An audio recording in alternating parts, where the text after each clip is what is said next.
Good morning and welcome back. So nice to see you guys again today in our Zoom.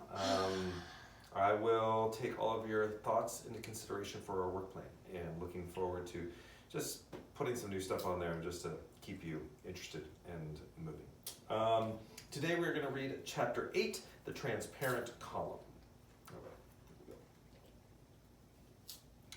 Charles Wallace sat there tucking away turkey dressing as though it were the most delicious thing he had ever tasted. He was dressed like Charles Wallace. He looked like Charles Wallace. He had the same sandy brown hair, the same face that had not yet lost its baby roundness. Only the eyes were different, for the black was still swallowed up in blue. But it was far more than this that made Meg feel that Charles Wallace was gone, that the little boy in his place was only a copy of Charles Wallace, only a doll. She fought down a sob.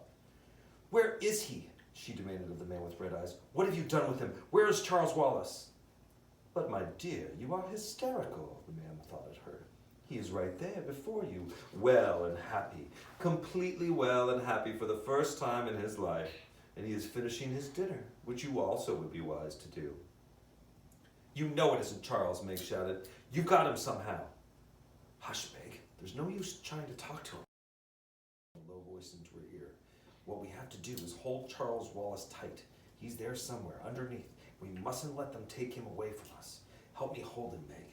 Don't lose control of yourself, not now. You've got to keep hold of Charles." He took the little boy firmly by one arm. Fighting down her hysteria, Meg took Charles's other arm and held it tightly. "You're hurting me, Meg," Charles said sharply. "Let me go." "No," Meg said grimly. "We've been all wrong."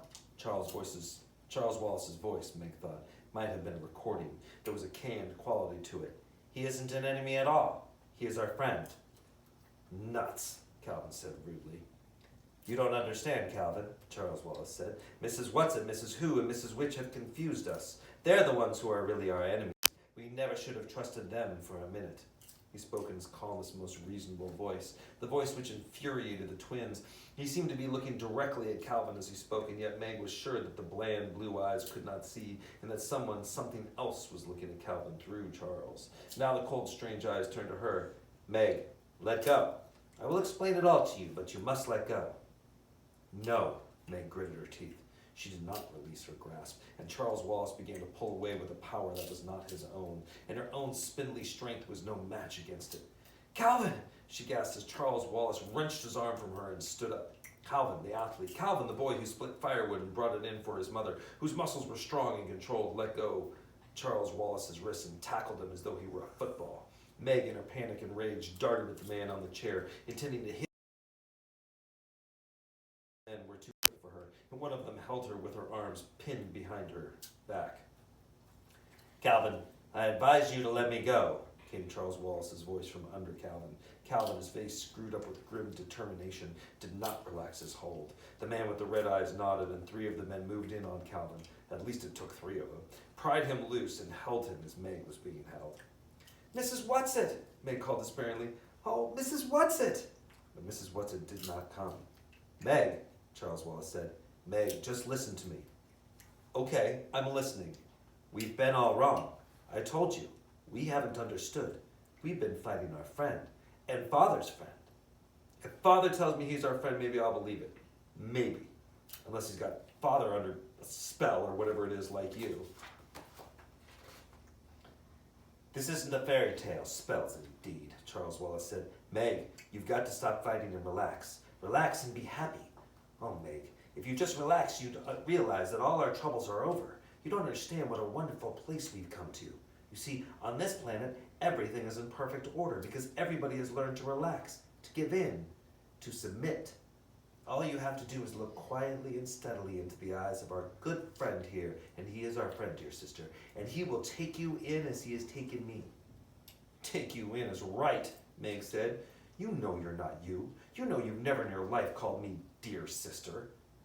"Shut up a minute, Meg," Calvin whispered to her. He looked up at the man with the red eyes.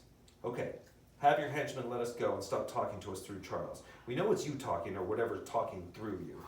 Anyway, we know you have Charles hypnotized." "A most primitive way of putting it," the man with the red eyes murmured. He gestured slightly with one finger, and Meg and Calvin were released. "Thanks," Calvin said loudly. Now, if you are a friend, will you tell us who or what you are? It is not necessary for you to know who I am. I am the prime coordinator. That is all you need know. But you're being spoken through, aren't you? Just like Charles Wallace. Are you hypnotized too? I told you that was too primitive a word, without the correct connotations. Is it you who are going to take us to Mr. Murray? No, it is not necessary, nor is it possible for me to leave here. Charles Wallace will conduct you. Charles Wallace? Yes. When? Now. The man with red eyes made the frightening grimace that passed for a smile. Yes, I think it might as well be now. Charles Wallace gave a slight jerk of his head, saying, Come. He started to walk in a strange, gliding, mechanical manner. Calvin followed, and Meg hesitated, looking from the man with the red eyes to Charles and Calvin.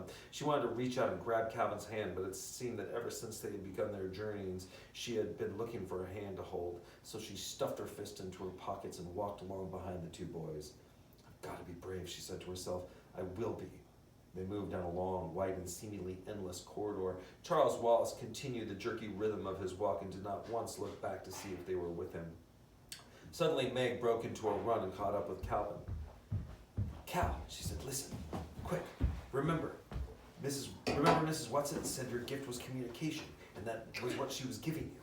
We've been trying to fight Charles physically, and that isn't any good. Can't you try to communicate with him? Can't you try to get into him? Golly day, you're right. Calvin's face lit up with hope, and his eyes, which had been somber, regained their usual sparkle. It's fine. I've been in such a swivet, it may not do any good, but at least I can try.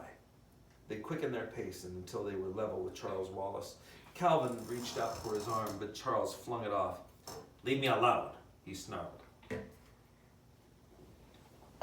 I'm not going to hurt you, old sport, Calvin said. I'm just trying to be friendly. Let's make it up, huh?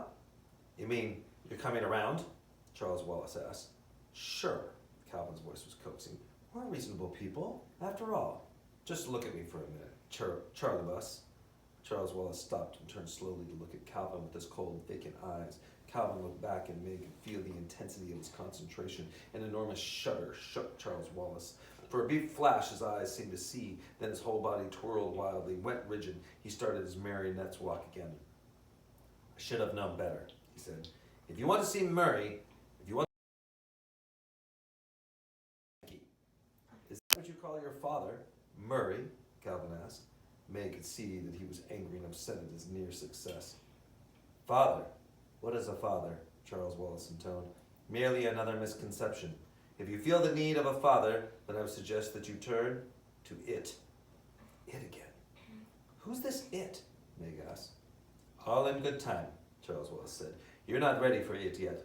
First of all, I will tell you something that this beautiful and enlightened planet of Kamazats. His voice took on the dry, pedantic tone of Mr. Jenkins. Perhaps you do not realize that on Kamazats we have conquered all illness, all deformity. We? Calvin interrupted. Charles continued as though he had not heard, and of course he hadn't, Meg thought. We let no one suffer. It is so much kinder simply to annihilate anyone who is ill. Nobody has weeks and weeks of runny noses and sore throats. Rather than endure such discomfort, they are simply put to sleep. You mean they're put to sleep while they have a cold? Or that they're murdered? Murder is the most primitive word, Charles Wallace said. There is no such thing as murder on Kamazats. It takes care of all such things.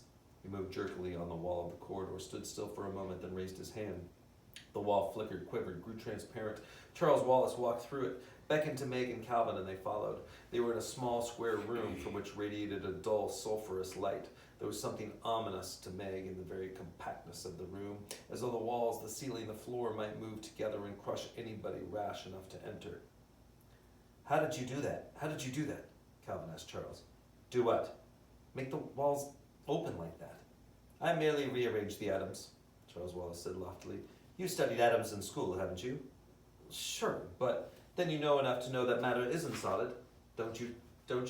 That you, Calvin, consist mostly of empty space. That if all the matter in you came together, you'd be the size of a head of a pin.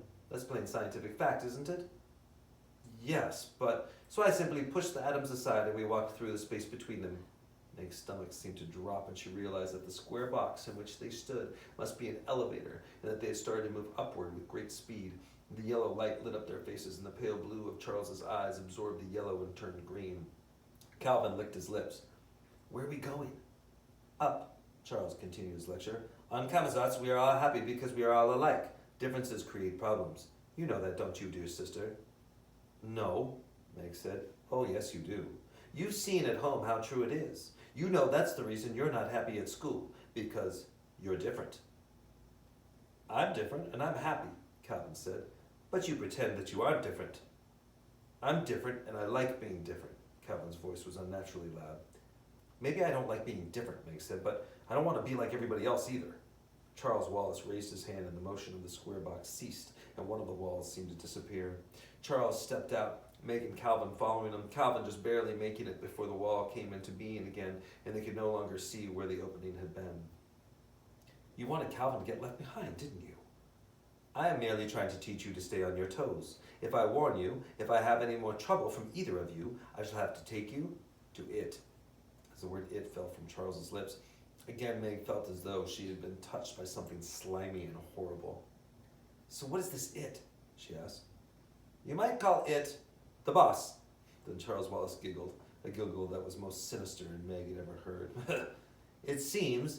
It sometimes calls itself the happiest sadist. Meg spoke coldly to cover her face. I don't know what you're talking about.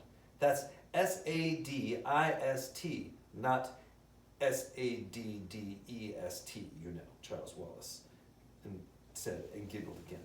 Lots of people don't pronounce it correctly. Well, I don't care, Meg said defiantly.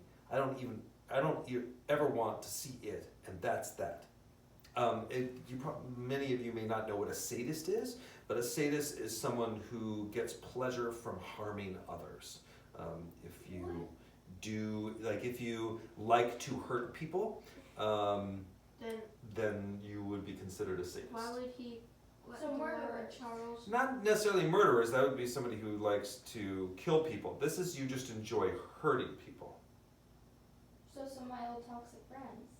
Yes, some of your old toxic friends. Well, wait. So then, why does Charles Wallace call it like the best place ever?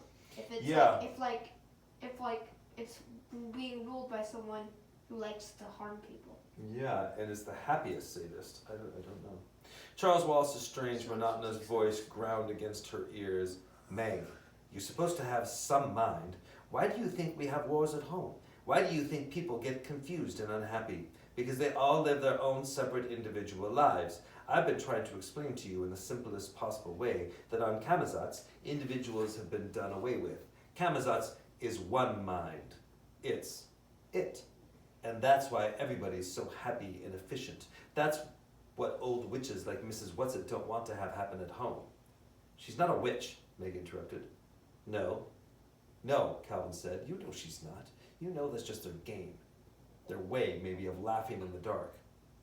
In the dark is correct, Charles continued. They want us to go on being confused instead of properly organized. Meg shook her head violently. No, she shouted. I know our world isn't perfect, Charles, but it's better than this. This isn't the only alternative. It can't be. Nobody suffers here, Charles intoned. Nobody is ever unhappy. But nobody's ever happy either, Meg said earnestly. Maybe if you aren't unhappy sometimes, you don't know how to be happy. Calvin, I want to go home. We can't leave Charles, Calvin told her. And we can't go before we found your father. You know that. But you're right, Meg. And Mrs. Witch is right. This is evil. Charles Wallace shook his head. Scorn and disapproval seemed to emanate from him. Come, we're wasting time. He moved rapidly down the corridor, but continued to speak. How dreadful it is to be low individual organisms. His pace quickened from step to step, his short legs flashing so that Meg and Calvin almost keep up with him. Now, see this. He raised his hand, and suddenly they could see through one of the walls into a small room. In the room, a little boy was bouncing a ball. He was bouncing it in rhythm, and the walls of his little cell seemed to pulse with the rhythm of the ball. And each time the ball bounced, he screamed as though he were in pain. That's the little boy we saw this afternoon, Calvin said sharply. The little boy who wasn't bouncing the ball like the others. Charles Wallace giggled again. Yes, every once in a while there's a little trouble with cooperation, but it's easily taken care of. After today, he'll never desire to deviate again. Ah, here we are. He moved rapidly down the corridor and again held up his hand to make the wall transparent. They looked into another small room or cell. In the center of it was a large, round, transparent column, and inside this column was a man. Father! Meg screamed. All right. In this chapter, what Charles Wallace is really talking about is what is often described as hive mentality. Where do you know? Have you heard the word hive before? Like a beehive. Exactly. And insects, many insects like bees and ants and some other insects that live in a hive mentality, they actually communicate in a different way. They actually, it's been shown that they can kind of all share the same thoughts. So for today, what I'd like you to do is look up hive mentality, perhaps on Google or maybe in Newsela, look up hives, and kind of do a little research into that and let me know what you find about that kind of thinking and what that kind of thinking, what are the benefits of that kind of thinking and what are the drawbacks. Thanks so much. Adios. Have a great day. Like